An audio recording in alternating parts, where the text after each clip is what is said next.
Have you ever said to yourself, if I had more money, I'd quit this job.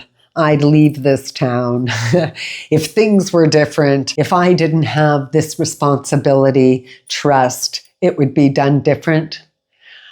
I've said it many times, and here I am, almost 30 years into my side hustle, and I still haven't made it my full-time career. Hi, I'm Teresa, and welcome to my channel. I've only just finished a video talking about how there is no passive income and a side hustle is going to take a lot of your energy. Well, here I am one more time in my life, and I do not want to give up this opportunity. So as my head keeps telling me, wouldn't you be more comfortable to just do that? Wouldn't you like to just do this? Wouldn't it be easier if? I have to say to myself, no, this is my time. I'm a card reader. I'm a seer. I've always had this sixth sense, and I have been doing it as a side hustle for many, many years because my brain wants to tell me it's not normal. So years ago, I'm 18 or so, singing in a band, kind of in between jobs, and I'm going to be a star one day. Well, my mom happens to be home from work, and I'm just sitting on the floor watching one of the daily television shows, and she walks by and grabs me by the top of my hair and shakes my head and says, "Get a real job." I think that those words have stuck with me. As much as Teresa has been this nonconformist, I had been working so hard at trying to conform. Now, having sold everything and been on the road for a year and a half and changed my life physically, and now then doing the YouTube channel for the last how many months and hearing myself, I can hear the tiny little changes or the past speak that I fall victim to. And then my head says to me, wouldn't you be more comfortable with get a real job? That's not what normal people do. And I'm not normal. None of us are normal or regular. We're all quite unique. And I don't believe that we're really taught to foster that uniqueness. Yeah, we go to school and you're going to be a doctor and a lawyer and a police officer and a plumber and an accountant and a secretary and a chef. All these things we do. But they're still somewhat focused outwardly on a career that's going to bring in money and have you be able to operate within this social structure that we call life. My professional life has been dedicated to detail, order, and performance. It started out on the artsy side. I was a hairdresser and in aesthetics, and then it slowly went into design and further into construction, where I ended up as a mechanical contractor and general contractor. Quite the distance from one part to another. When I go towards where I feel most comfortable with what gives me joy, when I talk about it, I can feel everything about me change. And people have said that to me. I lose some normalcy. I lose some familiarity to the way life has been.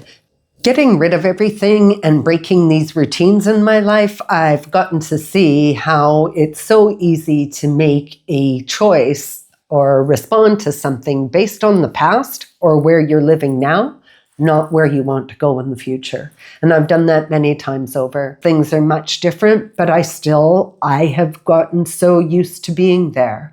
Until everything else is perfect, then I will finally do what it is I really want to do. As I said in the beginning, I don't think we ever say, oh, I just want to change. It starts with, if I had a bag of money, if they would change, if this situation was different, all things being equal, I would. All things being equal, it's time.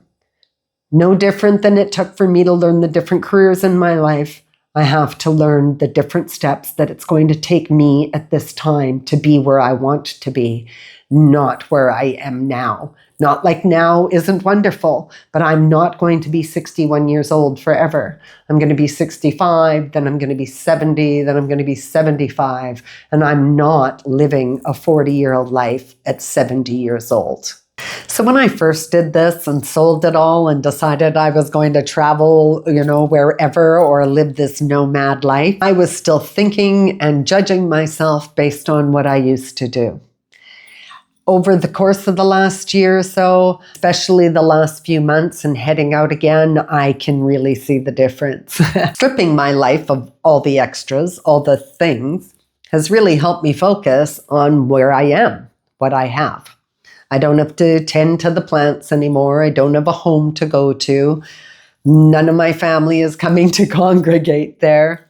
It's different. It's weird. It's unconventional. But that doesn't mean it's wrong. It's just not what I normally did. So I need to start talking to myself and making my choices based on where I'm going, not where I am.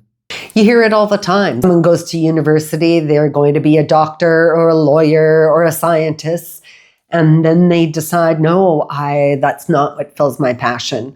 I want to become a chef now. I would like to be a plumber instead. I want to do woodwork. I want to paint. All these different things. Why can't I do that for me? Why can I not say, Teresa, you've spent a lot of time on your professional life, your family life. Everyone's grown. It's all changed. It is time for you to take that much energy, that much positive focus, and put it towards your life. Put it towards the side hustle you've had. Time's running out. I'm not 20, I'm not 30, I'm not 50. There is no time left on the clock. Yeah, they try to tell you that, life expectancy is stretching. My parents are both still here, 85, 89 years old. I have good likelihood that I'm going to live into my 90s. I think that's why it's even more important that I put this passion plan into action now, because I may still work another 10, 15, 20 years. Like, why do I want to retire? Why do I want to retire from my life? So I need to be active. I need to engage in who I want to be as I go forward. I want something to get up in the morning for. I want to feel inspired by what it is I look forward to do. And this is the last chance I get. There is no other chance. And that's what retirement should look like. My mind will lie to me, and so will yours too. We tend to believe that we're going to think something and then it's going to happen after we think it. I'm going to manifest it, as we're hearing all the time. I need to do, therefore I will manifest it. I never built a building on my own, but I'll tell you, out of all the workers I worked with, none of us thought it into existence. We might have got together and brainstormed and had a plan, but then action had to be put in place. And every one of us had to be ready to act for the next one so that we could manifest, construct this building. I have to start doing those things to make it happen. I have to take what I learned in business and put that towards my personal life. If I do not want to be doing bookwork anymore, if I don't want to be doing construction anymore, if I don't want to be a hairdresser anymore, I just need to turn and start doing the thing I want to do. Just as I gave the example, someone started out going to school to do this and then realized it didn't fill their soul and could change to do that. What a wonderful thing that person has inside of them, that they had this governing, ability.